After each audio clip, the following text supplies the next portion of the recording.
우리 예수님께서 성천하신 이후에 하나님 나라 복음 운동이 어떻게 시작이 되는가 하는 것을 오늘 말씀이 잘 보여주고 있습니다. 회개하라, 주 예수를 믿으라. 그렇게 능력 있는 설교에 30명이만 회개하고 예수님을 믿었어요.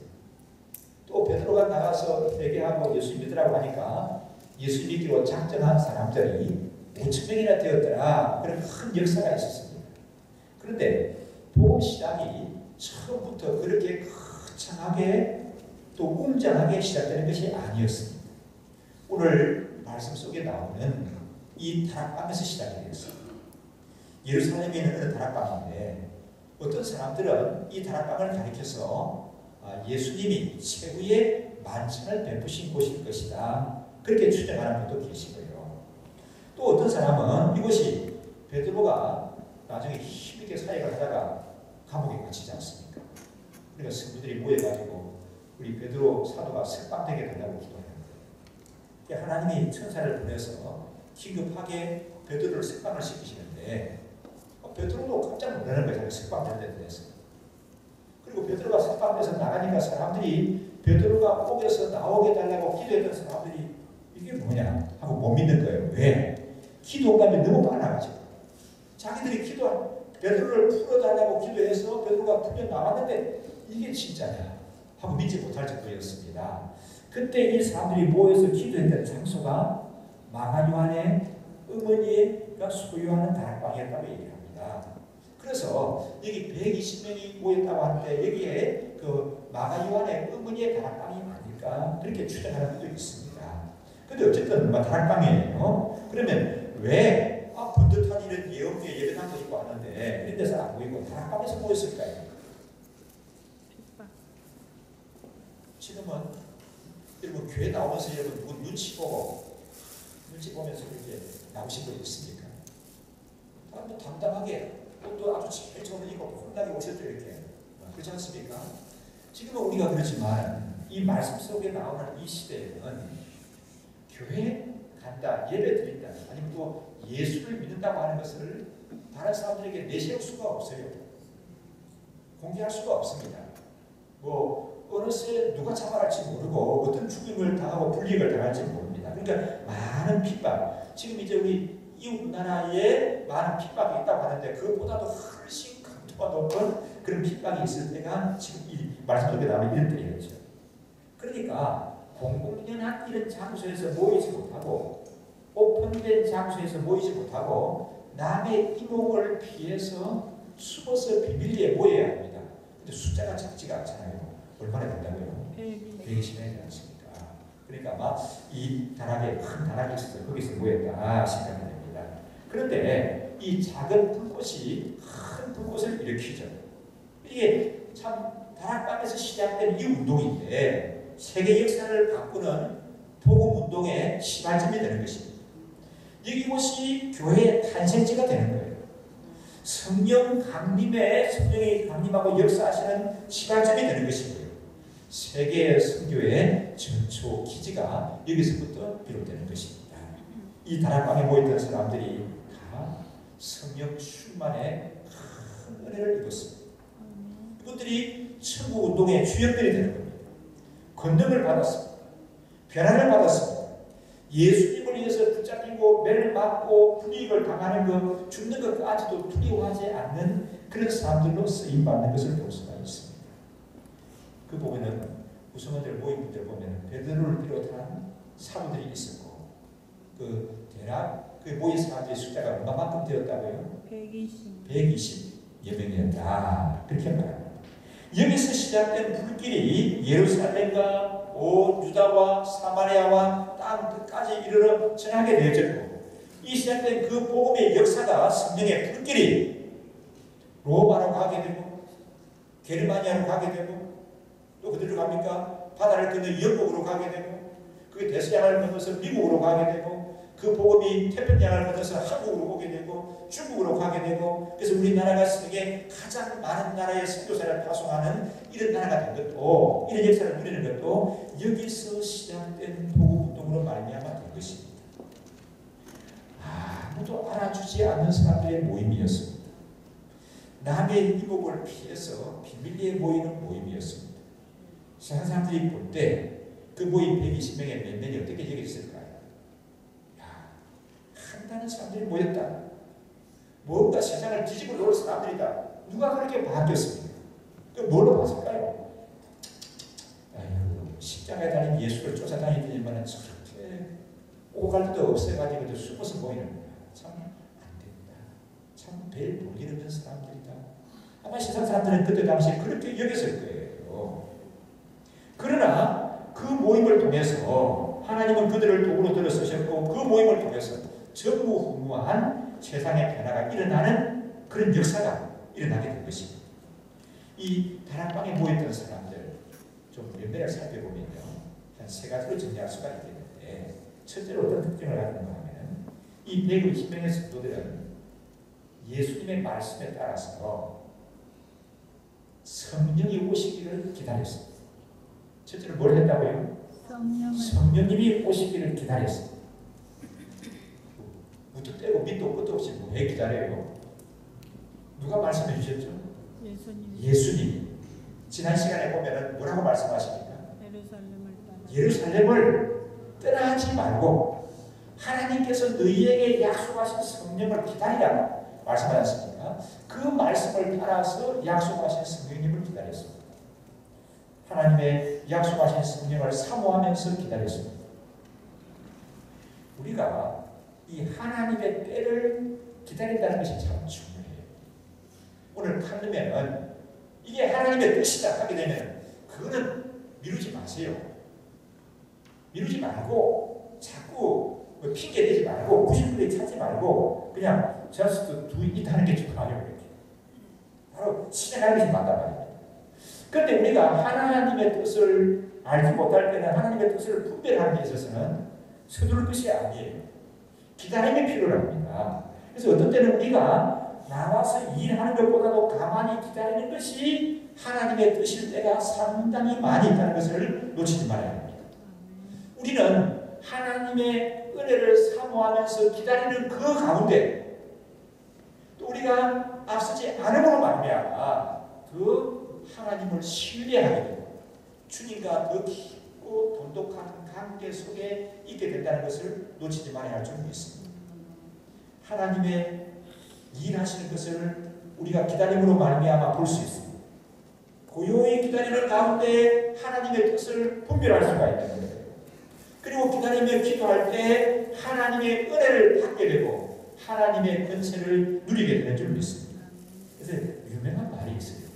성령보다 기도보다 앞서지 말라. 성령보다 앞서지 말라. 기도보다 앞서지 말라고 말하고 있어요. 하나님의 뜻을 분별하는 데 있어서 우리가 성령보다 기도보다 앞서지 않고 하나님의 뜻을 고요히 기다리고 나아가는 가운데 그 기다림을 통하여서 하나님과 더 친밀해지게 되고 하나님과 더 관계가 돈독해지고 하나님의 신실한 사람으로 세워진다는 거예요. 이 성령보다 기도보다 앞서면 안 되는 거예요. 그런데 이 성령보다 기도보다 앞서고 나아갔다가 실패한 사람, 대표적인 사람이 누가 있죠? 우리 구약 성경에 보면 왕인데 누구예요? 사울이죠. 아니 그걸 못 참아가지고 사무엘 선지자가 올 때를 기다리지 못하고 자기 생각에 소견에 옳은 대로 나아갔다가 결국 그 사건을 기하면서 그 사울을 왕에서 물러나게 돼요. 하나님께 버림을 받게 되는 겁니다. 우리가 성령보다 앞서서 덤비 다가는 넘어질 수가 있어요. 기도보다 앞서고 성급하게 나아가다가는 좌절을 맛보게 되는 줄 압니다. 그래서 우리가 하나님의 뜻이 무엇일까? 하나님의 뜻이 어디에 있을까? 그것을 참 기다릴 줄 알아야 하는 점이 있습니다. 그래서 신앙 속담에 유명한 말이 있습니다. 배를 타러 나갈 때는 한 번은 기도해야 된다는 거예요. 기회가 좋다고 해서 그냥 나가지 말고 기도하는 거예요. 그 다음에 전쟁에 나가게 되면 두 번을 기도해야 된다. 그럼 결혼을 앞두고는 몇 번을 기도해야 된다? 세 번을 기도해야 된다. 그렇게 말하고 있습니다. 그 말이 무슨 말일까요? 성급하게 판단하지 말고 하나님의 뜻이 어디 있는가 신중히 기도를 기하고 하나님의 뜻을 묻고 찾으라 하는 그런 의미의 말씀이 좀 있습니다. 이 성령보다 기도보다 앞서지 않는 것이 중요한 거예요. 하나님의 때를 기다리는 겁니다. 이 다락방에 모인 사람들은 120명이나 되는데 하나님의 때를 기다렸어요. 어떻게 보게 되면은 좀 막연하죠. 그런데도 예수님의 말씀에 따라서 약속하신 성령을 기다렸어요. 그 기다리는 그 가운데 놀라운 역사상 아무도 경험하지 못했던 그런 하나님의 능력과 권세를 이루는 은혜가 그들에게 주어졌다는 것이죠. 두 번째로 이 모였던 사람들의 면면을 좀 살펴보면 그들은 마음을 같이 했습니다. 뭘 같이 했다고요? 마음을 같이 했다. 마음을 같이 하는 것이 중요해요. 뭐 이건 말씀 안 드려도 우리 일상에서 많이 느끼죠. 뭐 해야 되지? 한 입을 듣고 부부로 살아가는데 뭐가 맞아야 돼요? 많이 맞아야 되지. 돈 많이 가지고 있으면 마음이 안 맞아가지고 매일 뭐 그러던데 그런 얘기 하지 않습니까? 그러니까 마음 편한 게 제일이다. 그런 말들 들어보셨습니까? 여러분도 그렇게 생각하시나요? 정말 그래요. 마음이 맞지 않으면, 마음이 편하지 않으면 소용이 없죠. 여기에 사람들이 이 120명이나 되는 사람들이 뭘 같이 했다고요? 마음을 같이 했다. 그렇게 말합니다. 하나님의核心 역사는 숫자가 많이 모였다. 그게 중요한 게 아니에요. 적은 무리의 모임이라 할지라도 뭘 같이 한다고요? 마음을 같이 하는 그 가운데 하나님의 역사심이 나타나게 되고 하나님의 역사가 경험되어지는 줄 믿습니다. 하나님이 없으면 아무리 많은 무리들의 모임이라 할지라도 마귀가 없어요. 그걸 헤집고 다닙니다. 그러나 적은 무리의 모임이라 할지라도 그 성령 안에서 마음을 같이 하고 하나님을 나가게 될 때 하나님의 역사심을 경험하고 누리게 됩니다. 자, 이 다락에 모인 사람들이 약 몇 명? 120여 명이다. 근데 이 120명의 사람들이 여러분 마음을 같이 하기에 쉬운 사람들입니까? 어려운 사람들입니까? 잘 모르겠는데 말하는 뉘앙스를 봐서 어렵다면 맞을 것 같죠. 그럼 왜 어려운지 한번 살펴보십시오. 그 구성원들이 참 다양한 사람들이에요. 그 보면은 120명 가운데는 베드로를 중심으로 한 사도들이 있습니다. 맞습니까? 그 다음에 어떤 분들이 있습니까? 예수님의 어머니 마리아와 예수님의 형제들이 있습니다. 이거 말하면 예수님의 집안 사람들이 있다는 겁니다. 여러분 어디에 가서 회사에서도 여러분 뭡니까? 설립자의 가족이에요. 뭐 좀 그냥 싹 무시하고 뭐 할 수가 없지 않습니까? 뭐 좀 대우를 해야 되잖아요. 예수님의 어머니도 계시고 예수님의 집안에 속한 사람이 있는 거예요. 또 어떻습니까? 여러 남자들, 여러 여인들이 있었습니다. 뭐 지금은 우리가 남자, 여자 함께 모여서 예배를 드리지만 자리가 다 섞여 있습니다. 제가 어릴 때만 해도 교회가 아니면 안 보이는 선이 있습니다. 물론 선을 끊어놓지는 않았습니다. 남반, 여반. 남자들은 이쪽에 아무 여자들은 이쪽에 앉았습니다. 그걸 제가 한동안 그런 교회 다니면서 믿음 생각했다니까요. 그런데 이 구약시대는 남녀 유별이 월등했던 때 아닙니까? 지금 그 구약의 장세들이 좀 남아있어 그런 테니까 남녀가 함께 한다고 하는 게 참 어려워요. 그런데 이들은 마음을 같이 한다. 그리고 여기에 모인 사람들은 어때요? 이게 뭐 서울에서 인근 수도권에서만 모인 사람들이 아니에요. 이 모인 사람들의 면면을 보게 되면 여러 나라, 여러 지역에서 온 사람들이 있어요. 근데 그 사람들이 각계각층에 다양하고 어떻게 보면 말도 달랐을지 모르겠습니다. 그런 사람들이 섞여 있는데 그들이 어땠다고요? 마음을 같이 했다. 만약에 누군가가 이 모임을 와해시키고 그 전에 보면 그런 것들이 많죠. 데모하는 사람들 다 그 데모를 와해시키게 돼요. 하나님이 못하게 해야 돼요. 그럼 그 안에 공작원들이 가서 이렇게 다 작업을 하게 되면 그 안에 분란이 일어나 버리는 거예요. 이렇게 힘을 못 쓰는 거예요. 이렇게. 그런 거거든요. 그러면 만약에 이 120명의 사람들을 흐트러버리려고 하는 거 누가 마음먹고 하려고 했으면 쉬웠을까요? 어려웠을까요? 모르겠어요. 그건 참 쉬웠어요. 왜 그런가 하게 되면은, 자 보십시오. 우리 예수님의 집안 사람들, 특별한 사람들로 인정받는 것을 요구할 수가 있어요. 뭐 기득권을 주장할 수도 있을 것입니다. 그리고 지금 이 중심에 지금 등장하는 사람이 누굽니까? 제자들 중에서 누구죠? 베드로죠. 베드로 가서 뭐라고 하니까 너 뭐야? 들어가. 뭐 그렇게 할 수 있지 않았겠습니까? 왜? 아니 우리는 그래도 예수님을 부인하는 데까지는 안 가서 그냥 달아났지. 근데 뭐 부인하고 저주하는데 무슨 낯으로 나도 두껍다. 그런 걸 좀 알아요. 뭐 그렇게 만약에 베드로를 몰아쳤다고 하게 되면 그 모임이 어떻게 됐을까? 그리고 예수님뿐만입니까? 예수님 남겨놓고 달아난 사람 제자들이 뭐 베드로뿐이에요? 누구 달아났죠? 누구가 달아났어요? 다 달아났어요. 다 달아났어요. 얼마나 공격받을 수 있고 비난받을 수 있는 그런 환경입니까? 그러나 이들에게 이런 일은 일어나지 않았습니다. 서로 책임 전가하는 사람은 없을 거예요.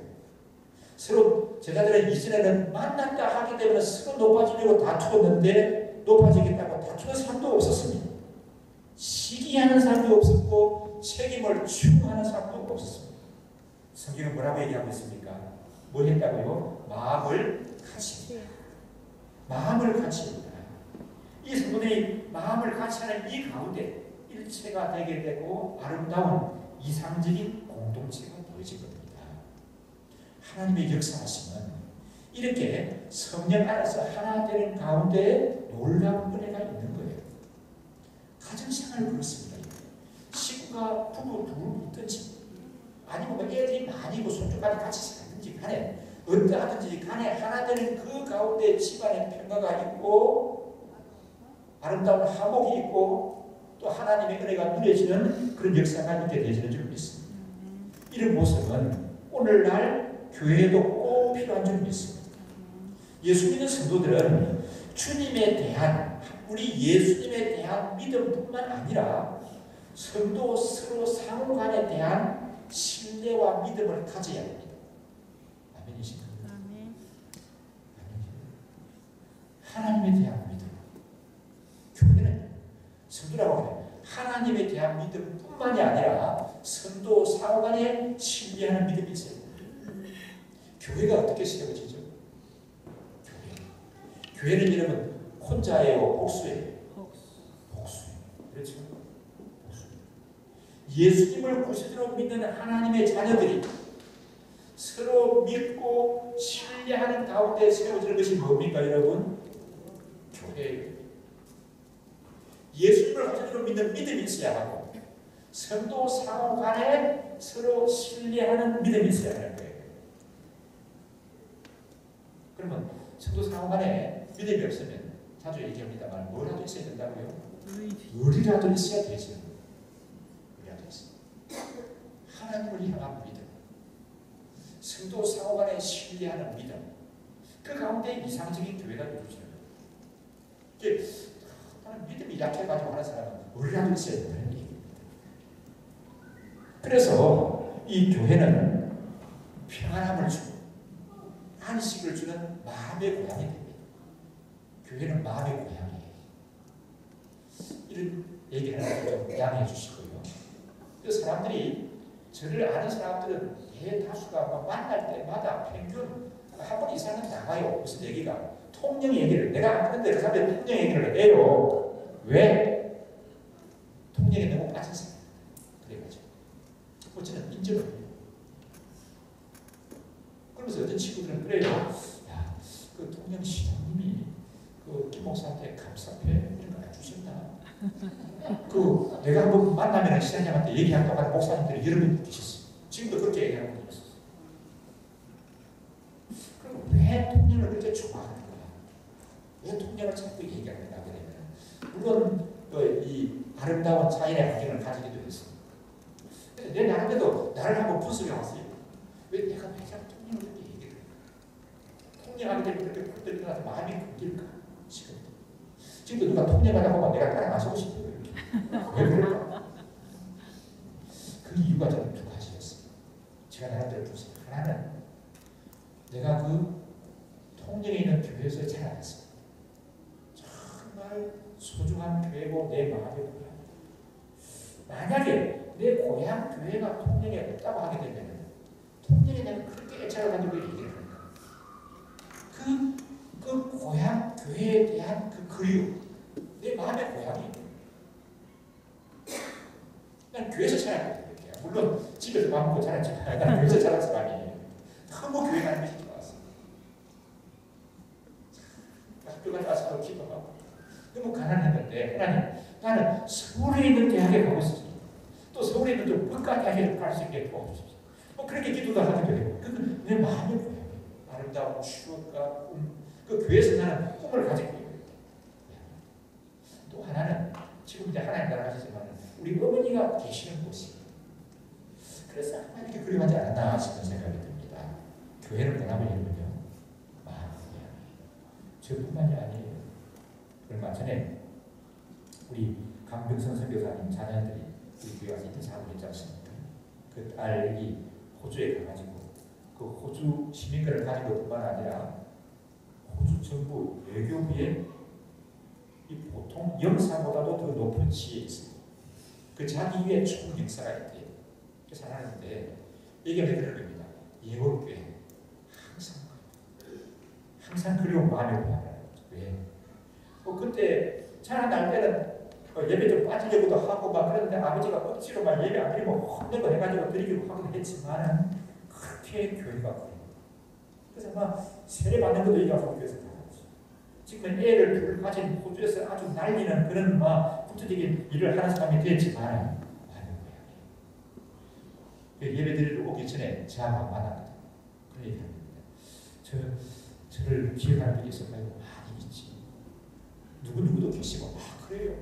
그분들이 저를 알아볼까요? 당연히 알아보지. 그리고 수요일마다 교회적으로 기도하고 있습니다. 그래요. 그런 고마운 일이. 교회는 여러분 뭐라고요? 마음의 고향. 요즘 사람들 교회가 어때요? 요즘 사람들 고향에 오는 사람이 많이 있대요. 우리 이집사님 고향이 어디신가요? 고향이 있습니까?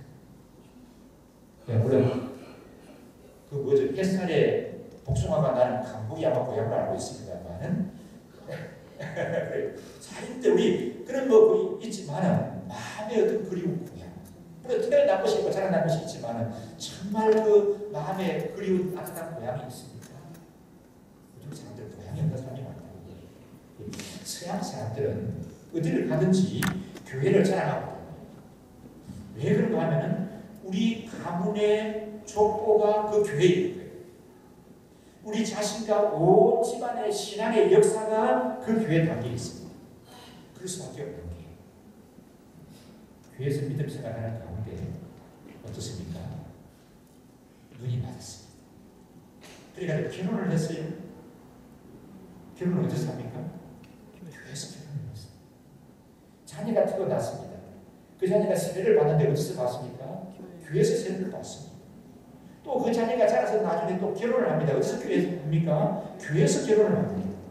근데 그 자녀가 또 결혼을 해서 애를 낳아가지고 아이들이, 손자들이 유아세례를 받게 됩니다. 연세가 높으신 할아버지, 할머니는 때가 되니까 이제 어디로 가시게 됩니까? 천국. 교회에서 장례식을 가죠. 임종 예배를 드립니다. 임종 예배를 드리는데 아이고 이제 가면 언제 올 거가 아니라 천국에서 만나는 거죠. 그러면 천국 한송 예배를 드리는 거예요. 한송 예배. 그렇지 않습니까?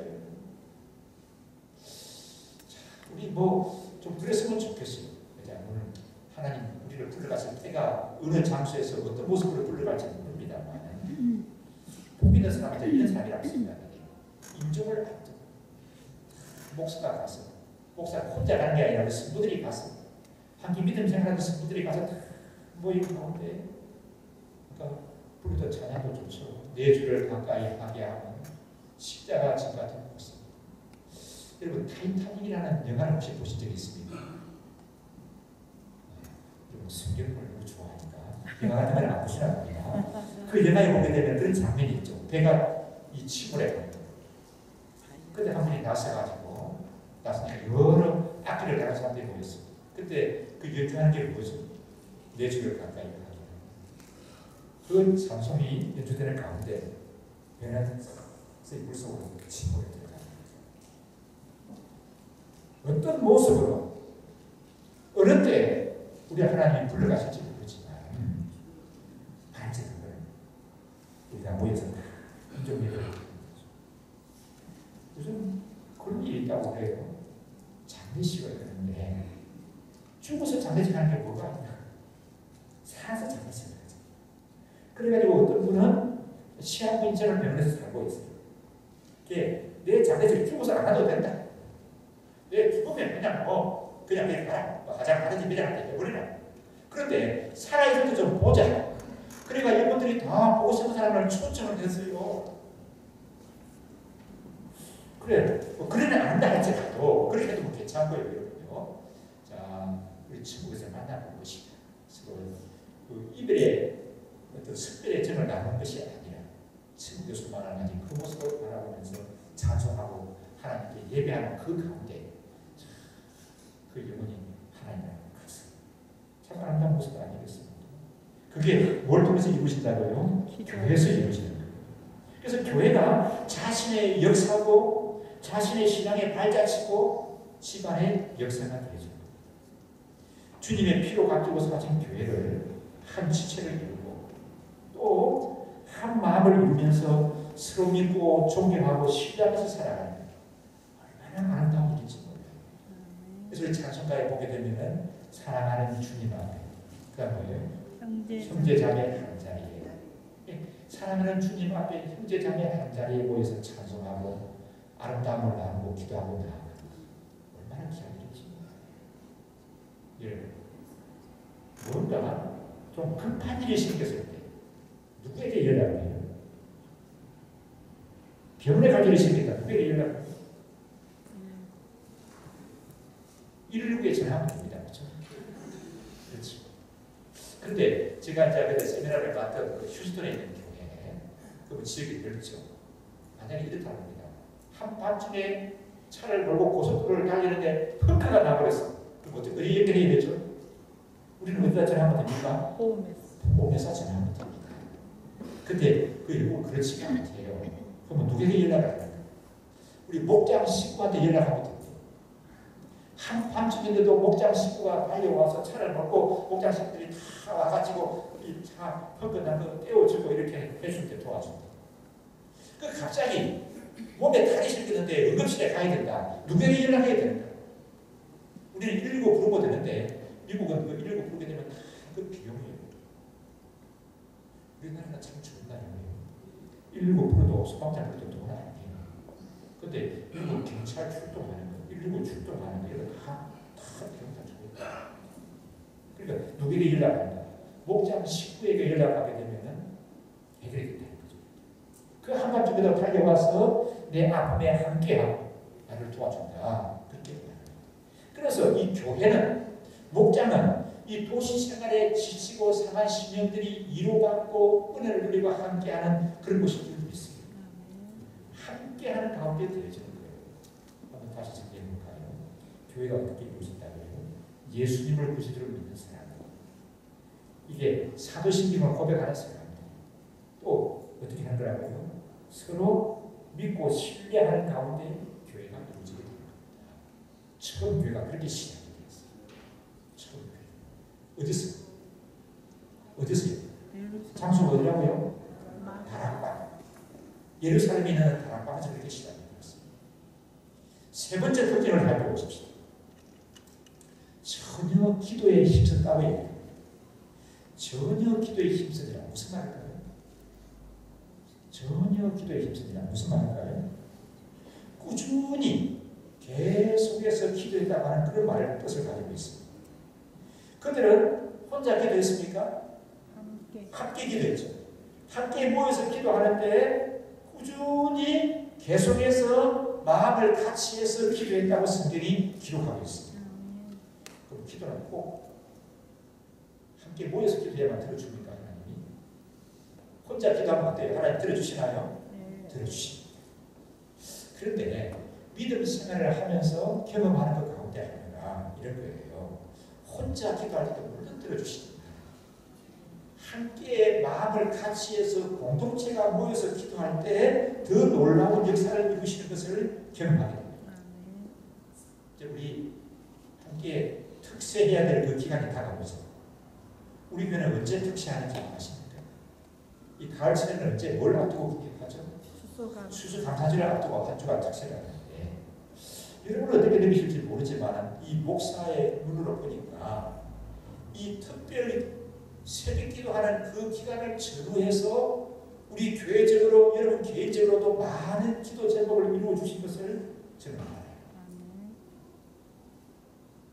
어떤 분들이 승진을 앞두고 있었는데 어떤 분은 또 뭐 시험을 앞두고 있었는데 보니까 마치 그 기도하는 그 기간이었습니다. 그래서 참 하나님의 아름다운 기회를 주시면서 이분도 추수감사절을 앞두고는 이분의 우리 교회 수능을 앞두고 있는 아이들이 참 많아요. 또 수능 기간이기도 하던데 함께 모여서 함께 우리가 꾸준히 기도하는 가운데 놀라운 하나님의 역사를 경험하시게 될 줄도 있습니다.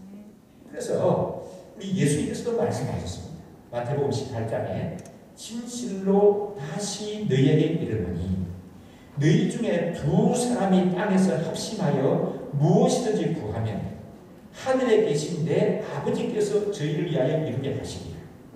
두세 사람이 내 이름으로 모인 것에는 나도 그들 중에 있느니라 말씀했습니다. 아멘이십니까? 함께 마음을 같이 해서 꾸준히 모여서 기도하는 그 가운데 하나님의 역사하심이 있습니다. 그래서 우리 교회들 보면은 여러분 뭐 수요 기도에 뭐 그렇게 많은 분이 나오지는 않지만 기도하는 그 가운데 하나님이 치유에도 주십니다. 치유에도 주시고 참 이 우울하고 답답한 것이 물러가고 힘을 얻는 그런 하나님의 권세와 능력도 누리는 그런 은혜를 경험하는 분들이 있죠. 또 그렇게 경험하게 되죠. 함께 마음을 같이서 기도한다는 것이 참 귀한 일입니다. 처음 시작하는 교회가 어떻게 했다고요? 마음을 같이 해서 꾸준히 기도했다는 겁니다. 그게 참 교회의 모습입니다. 하나님의 자녀들이 머리를 맞대고 무력을 맞대고 기도할 때 어둠의 세력이 물러가게 되는 줄 믿습니다. 하나님의 권세가 나타나게 되고 하나님의 능력이 나타나게 되는 줄 믿습니다. 그리고 하나님을 향한 뜨거운 믿음의 열정을 가지게 되고 우리 성도를 향해서 이웃을 향해서 정말 영혼을 사랑하는 그런 열정들이 사랑이 불붙게 되어지는 줄 믿습니다. 우리 사도의 행전에 나타나는 우리 믿음의 선배들의 이 발자취를 살펴보게 되면 중요한 일을 앞두고 기도했습니다. 함께 기도했습니다. 그리고요 또 큰 역사들은 함께 모여서 기도한 후에 일어났던 것을 보게 됩니다. 우리 스데반 집사님은 순교하면서도 기도했어요. 스데반 집사님은 그냥 잘 나가다가 순교해버리고 말았다. 그게 아니에요. 스데반의 순교가 우리 복음의 역사에 얼마나 큰 능력을 발휘했는지 모릅니다. 그냥 고통 속에 죽는 걸 고난한 게 아니야. 순교하는 그 고난 가운데서도 기도한 우리 스데반 집사님을 볼 수가 있습니다. 베드로와 요한은 사마리아 사람들을 위해서 기도했고 복음을 받게 하던 사울이 예수를 만나게 되었습니다. 그리고 나서는 참 회심한 후에 깊이 기도하는 가운데 하나님께 쓰임받는 그런 사람, 온 세계를 품고 복음을 전하는 그런 사람으로 깊이 기도하는 그 가운데 그가 준비가 되고 달인이 되고 쓰임받는 거예요. 또 베드로가 도로가라고 하는 여인이 죽었는데 이 여인은 참 남도와 주기를 너무 잘하는 사람이에요. 애고 어른이고 남녀노소가 도로가 칭찬 안 하는 사람이었고 도로가 덕을 안 본 사람이 없어요. 이 고맙고 훌륭한 여인이 종교스러운 여인이 죽었습니다. 사람들이 너무 그 죽음을 안타까워하는데 베드로가 살렸어요. 베드로가 도로가를 살리기 전에 베드로가 뭘 하죠? 기도했습니다. 기도 후에 도로가를 살리는 것을 볼 수가 있어요. 오늘 말씀 다 끝까지 마지막 보면 중요한 일이 뭐가 있죠? 가르주자를 대신해서 누구를 뽑습니까? 마띠아를 세우는 거예요. 이렇게 합심해서 기도 후에 마띠아가 세워지는 거예요. 사도행 10장에 보면 이방 사람으로서 성령을 제일 처음 경험한 사람이 나옵니다. 누굴까요? 고넬료. 이 고넬료는 하나님께서 그에게 구원의 길을 보여달라고, 구원의 길을 열어달라고 간절히 기도하는 가운데 베드로를 만나게 되고 성령을 경험하게 됩니다. 안디옥 교회는 바나바와 바울을 두고 파송하기 전에 금식하면서 기도했습니다. 그래서 그 안디옥 교회를 통해서 온 세계에 이 복음이 전해지게 되는 거예요. 또 사도행전 16장에 보면은 참 아름다운 여인이 나옵니다. 물론 그 여인이 생김새가 아름다운지 모르겠는데 그 풍겨나는 여러 가지 모습, 그 영상이 참 아름다운 여인이죠. 아마 큰 교회를 가게 되면 교회 안에 이 여인의 이름을 따서 이름 지은 사람이 여러 명 있을 거예요. 내 가까운 사람들 중에도 이 이름을 가진 여인들이 있어요. 누구죠? 루디아죠. 이 루디아는 사도 바울을 만나게 돼요. 그리고 빌립보 교회가 세워집니다. 제가 빌립보 교회를 하나님 은혜 주시다 가봤습니다. 가보니까 이 루디아 사진이라고 해서 크게 그림에 벽에 걸려 있는 걸 보였습니다. 루디아라고 해요. 이 루디아를 통해서 빌립보 교회가 세워지는데 어떻습니까? 하나님께서 이 자주 장사하고 있던 자주색 꽃감을 파는 상인이었어요. 그 일을 하고 있던 이 여인을 통해서 놀라운 일이 일어나는 것은, 이 여인의 마음의 문을 여신 것은 이 빌립보에 있는 기도하는 모임을 통해서 하나님이 그 루디아의 마음을 열어주신 거예요. 그래서 기도는 그런 말이 있죠. 온도계고 온도 조절기예요. 우리 교회 온도계는 기도예요. 우리 교회 온도 조절기는 뭐라고요? 기도예요. 기도. 사람의 체온 중요하죠. 몇 도가 정상입니까? 36.5도. 그 정상치. 더 올라가면 어떻게 되죠? 말하기 어려워요. 또 내려가면 어떻게 되죠? 그것도 말하기 어려워요. 제가 한번 지난 여름에 자는데 막 열이 막 나는데 제 아내는 모르고 막 자다가 자꾸 열이 난다 그러니까 이해가지고 열을 취했어요. 지금 보니까 열은 39도예요. 39도로 하니까 겁이 탁 나는 거예요. 목사도 이런 거 겁이 납니다. 내일 이런 약속이 있는데 내가 그 약속 장소에 갈 수 있어요. 그래서 태국 가기 전에 태국에 열을 기다리는 사람들이 있는데 내가 갈 수가 있어요. 열이 이렇게 나는 거예요. 내가 이제 여기서 내 인생이 끝나죠. 그런 분들이 생각이 나니까 자다가 잠에서 막 기도가 되는 거예요. 근데 또 재보더니만 정상 못 오는 것 같아요. 열이 잘한대요. 계속해서 일하자면 어떻게 되죠? 사람이 강한 것 같아도 열이 조금 37도, 38도 올라가요. 여러분 애들 보세요. 열을 재보니까 이게 38도래요. 이것만 말리지만 응급실에 간다고 막 나가 벗어들지 않겠습니까? 그 곤란한 거예요. 적정 온도가 유지가 되는 거예요. 우리 교회 온도는 뭐에 달려있다고요? 기도에. 아멘이죠? 우리 한국교회 온도는 어디에 달려있어요? 기도에 달려있어요. 뿐만이 아닙니다. 우리 교회의 온도, 영적 온도는, 또 우리 한국교회 온도는 기도에 달려있는 것은 물론이고, 우리 대한민국의 적정한 온도는 어디에, 무엇에 의해서 유지가 될까요? 무엇에서 유지가 되죠? 그것도 기도예요. 그것도 기도예요. 이 사실을 놓치시면 안 됩니다. 오늘날 우리가 살아가는 이 시대가 몇십 년 동안 전쟁도 없고 태평성도 자주 얘기합니다만 역사상 5,000년 역사에 누리지 못한 그 혜택과 풍요를 누리고 살아갔잖아요. 그런데 곳곳에서 나라가 이래서는 안 된다고 염려해요. 우리 대통령은 바티칸에 가가지고 교황 승하를 마련하고 북한을 방문해달라고 요청도 하고 또 영국에 가서 총리 메이 총리를 만나고 독일에 가서 메르켈 총리를 만나고 또 프랑스에 가서 누굽니까? 그 대통령 젊은 분을 만나고 사람들은 나라 걱정하는 사람도 혜택을 누리고 가장 풍요로움을 누리고 살아가는 이 시대에 왜 그렇게 분열이 많고 유언비어가 많고 비난이 많고 다툼이 많아서 이런 우리나라의 적정한 온도를 유지하는 것도 어디에 달려있다고 하는 거예요. 정치력에 달려있는 것이 아니라 경제력에 달리는 것이 아니라 먼저 예수를 구주로 믿고 복음의 능력을 경험한 하나님의 사람들의 기도에 달려있다고 하는 사람들을 놓쳐서는 안 되는 줄도 있습니다. 기도가 식어지면 안 돼요. 기도가 식어지면 교회는 말할 것도 없고 나라와 민족도 특히 우리나라는 마오메시라든지 아프리카 나라는 하나님 모른다는 사람은 잘 살았는데 그 사람들은 그런 사람들이고 우리나라는 그렇지가 않아요.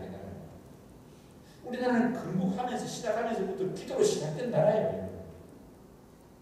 하나님이 특별히 은혜 주시는 나라고 우리 하나님이 많은 관심을 가지고 있는 나라고 하나님 주시는 귀한 사명을 감당해야 된다. 기도가 식어진다. 기도가 중단되면 기도가 대한민국의 온도는 기도에 달려 있습니다. 대한민국의 온도는 기도에 달려 있습니다. 우리 가정의 온도는 어디에 달려 있습니까? 여러분 그 사실을 믿습니까? 우리 목장의 온도는 어디에 달려 있습니까? 기도에 달려 있습니다. 예루살렘 한 다락방에 모였던 사람들, 그들은 하나님의 때를 기다렸습니다. 마음을 같이 했습니다. 꾸준히 기도에 힘썼습니다. 그들의 어떤 사람들이 되었습니다. 사도행전의 역사를 기록하는 주역들이 되었습니다. 사도행전은 몇 장까지 있다고요? 28장까지 있는데 그 28장으로 끝나는 것이 아닙니다. 사도행전의 역사하셨던 성령님은 오늘 이 땅에 이 시대에 저와 여러분에게 우리 예언기를 통해서도 역사하시는 동일하신 성령님인 줄 믿습니다. 이런 사도행전의 역사가 여러분을 통해서 지속적으로 기록이 되고 이루어지기를 주의 이름으로 축원합니다. 함께 우리 마음하고 와서 기도하는구나. 하나님 아버지 그렇습니다. 참 이제 이 처음 교회 시장의 모습을 살펴보았습니다. 하나님의 때를 기다리고 있었습니다. 그들은 마음을 같이 했습니다. 그는 꾸준히 기도에 힘썼습니다. 그 가운데 성령님을 경험하게 되고 그 가운데 성령의 능력을 누리게 되고 하나님의 사람들로 사도행전을 기록하는 주역들이 되었습니다. 이 역사가 하나님 사도행전의 28장으로 끝나는 것이 아니라 그 성령의 역사하심은 오늘날 우리 교회를 통해서 이 시대에 나의 삶을 통해서 우리 일터를 통해서 하나님의 현장을 통해서도 지속이 되는데 아버지 하나님 오늘날 내가 이 사도행전의 역사를 기록하는 성령님께 쓰임받는 주역이 되게 도와주시옵소서. 함께 우리 기도하겠습니다.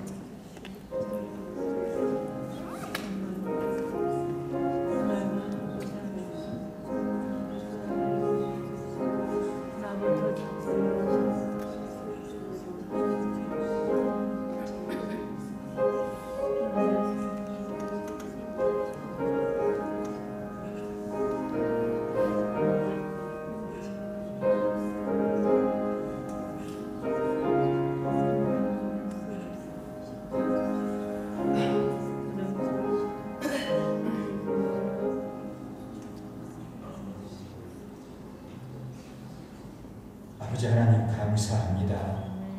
오늘도 예배 자리로 이끄시고 처음 교회 시장의 모습을 살펴볼 수 있게 하시니 감사합니다. 하나님의 때를 기다리는 모습 우리에게도 허락하여 주옵소서.